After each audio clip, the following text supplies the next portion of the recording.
I recognise this. This is the lovely seagull that's on the webcam, and I look at it every night from Sheffield, where I live now, and I see the wonderful seagull. I don't often see the view.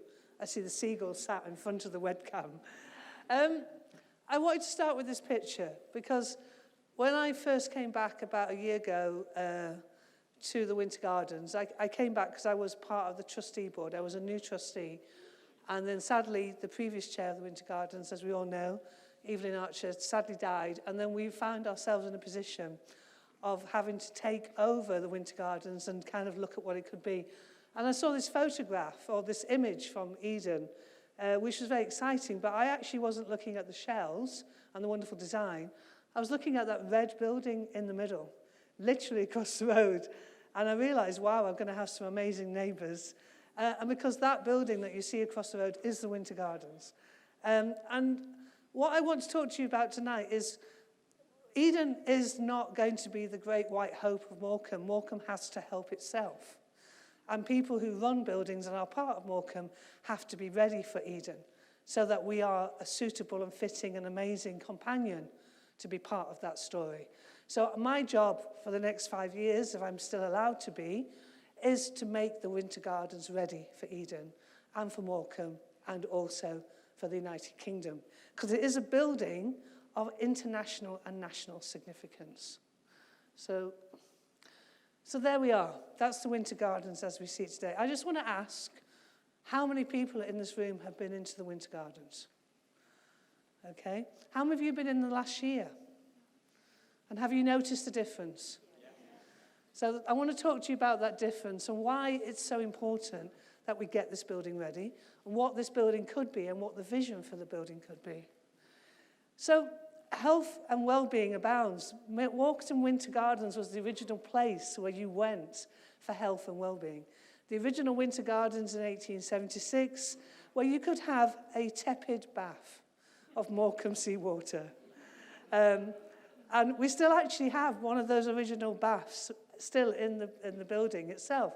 As we all know, in an act of vandalism, which still people think about where were you when something bad happens, I remember where I was in 1982 when the original Winter Gardens was torn down, and I'm sure many people in this room do as well. So this is the opening programme for the Winter Gardens and the Pavilion. But this is it. So what we have left today is the actual Victoria Pavilion, the theatre.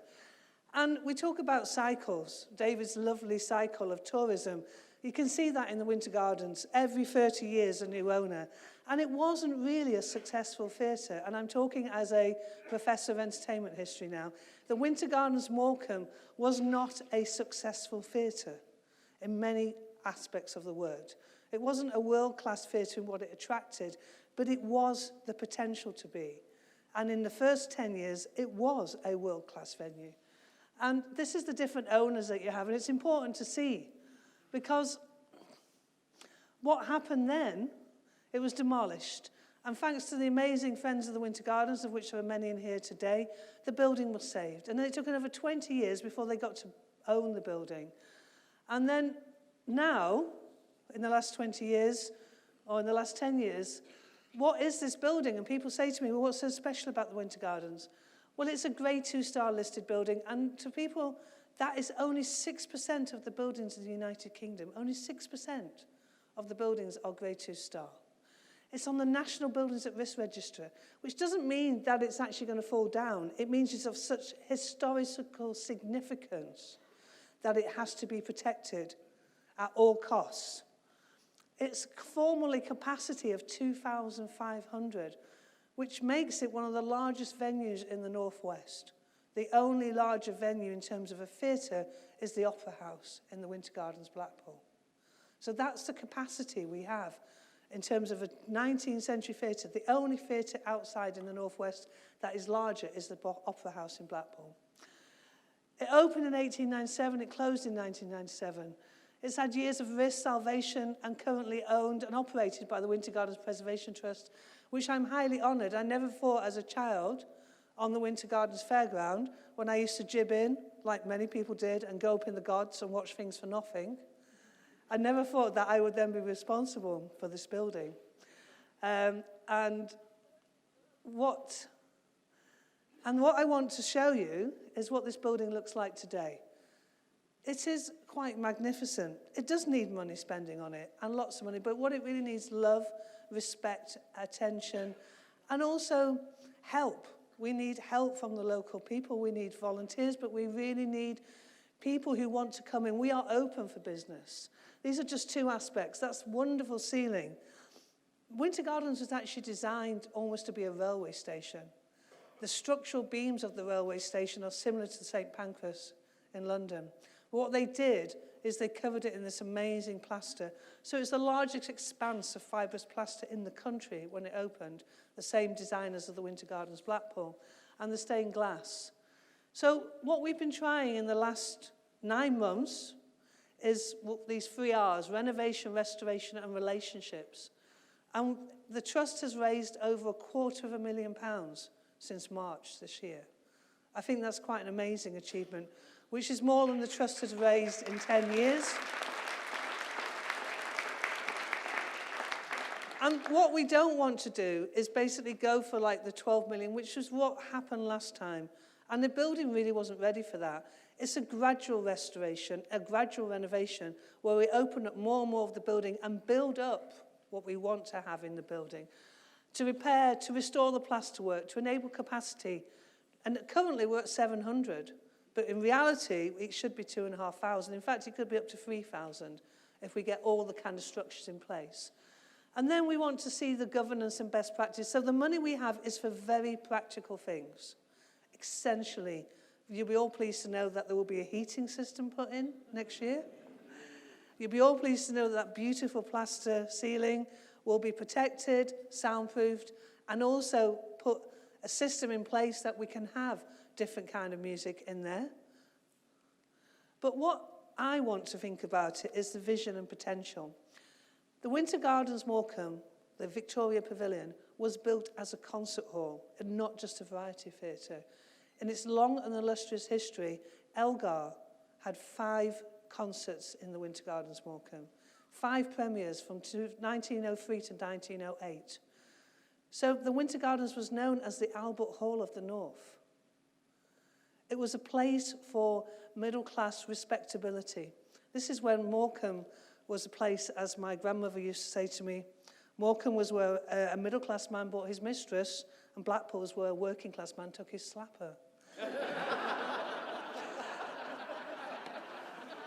I hope the Eden project attracts a slightly better class of tourists. That's not to say anything about Blackpool. I have spent 7 years working there, and my role was actually to bring more middle-class people to bring their mistresses to Blackpool, and it worked. So it was built as a concert hall and a music venue. The acoustics in the Winter Gardens, no offence to this lovely building, are far superior. You actually don't need a microphone most of the time.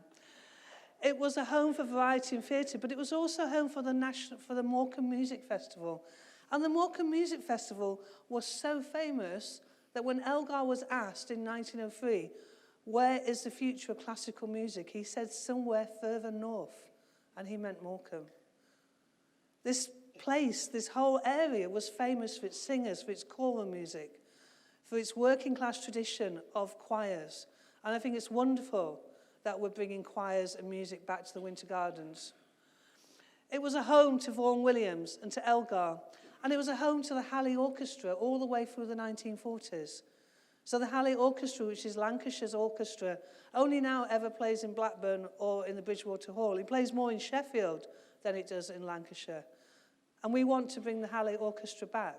Our vision is in 2021 to open the Winter Gardens with a season, a weekend of Elgar played by the Halley Orchestra, to have that vision of what we think the building should be. It's the potential to be the largest indoor arena. No offence, Si, I'll show you 4,000 outdoor stadium in Morecambe's inclement weather, and I'll have 2,500 people in the Winter Gardens for when it rains. We're always open. That's what we mean about partnership. We always want people in the building. We have no desire of the Trust to run the building. We want the building to be for the locals, for the community, for businessmen, for businesswomen, and for partnerships. We want the building to be what it originally was, the hub and centre of Morecambe and the people who came to Morecambe. We're looking at the idea of a conference centre and a learning space to about building the audience space for Eden and future developments in the town. This is our foyer today, this beautiful foyer. And underneath that foyer is one of the most incredible Italian mosaics that was constructed, terrazzo floor, which needs about £150,000 of restoration. So what we're doing is each part of the building, we're looking at how we can fund, how we can work with volunteers. We have the most amazing group of volunteers. I call them the bike shed boys and girls because they come on a Tuesday and a Wednesday. They're former French polishers from Warren and Gillow. They're builders, they're engineers, they're structural. They're people who can use their hands. And they come in every Tuesday and every Wednesday, and lovingly, they've restored this building. And these are just some of the work that we've done. You can see here. See here, this is these wonderful alabaster angels. These are throughout the building, and these are the features that make the Winter Gardens so special. The tiles at the end are by Bermontoff. They were made for aspirational middle class, pubs, railways, and theatres. Morecambe Winter Gardens, every tile inside the building is done by Bermontoff, who also did Harrods Food Hall and also did Blackpool Winter Gardens. So the aspiration for Morecambe Winter Gardens was also being of a national standard.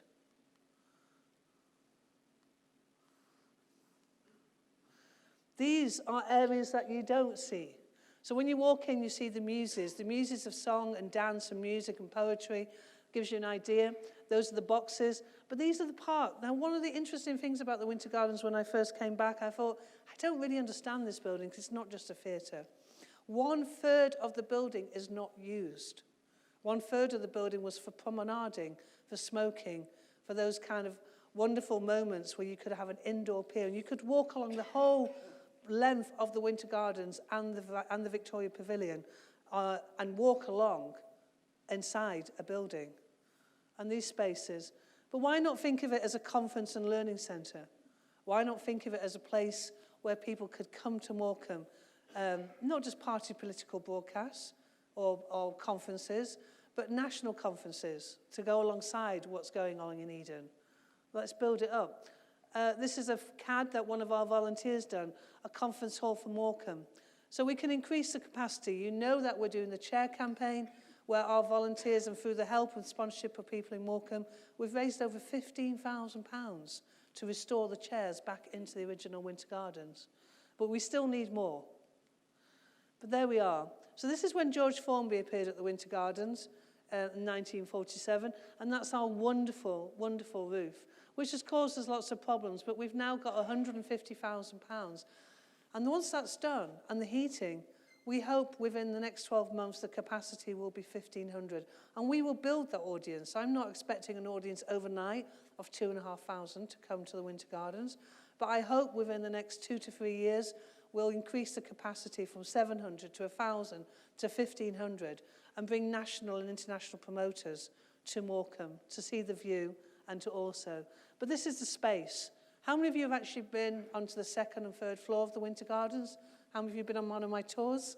Yes, very good. All that area there, and it's unparalleled with the views of Morecambe. Think about what we could use that for. Think about how it could be one of the most beautiful art galleries in the city, in the town.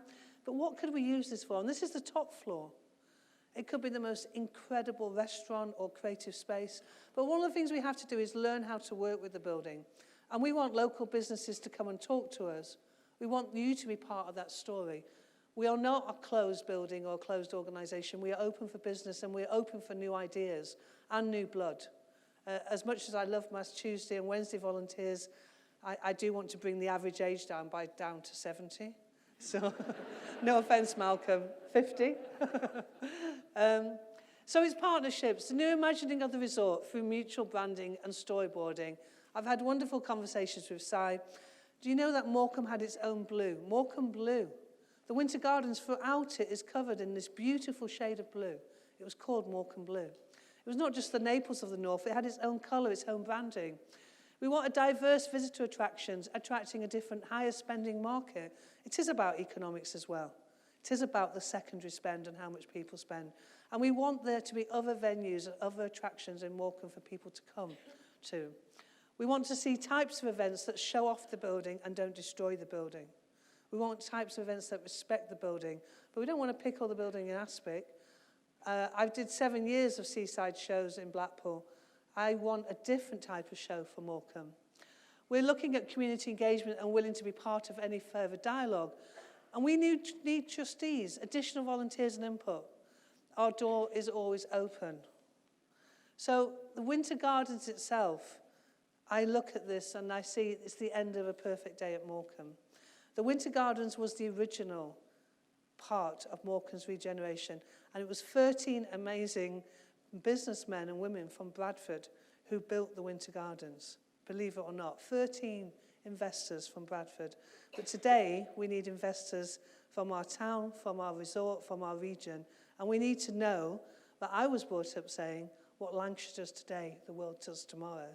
We need that to be about the story of Morecambe through the Winter Gardens. Thank you very much.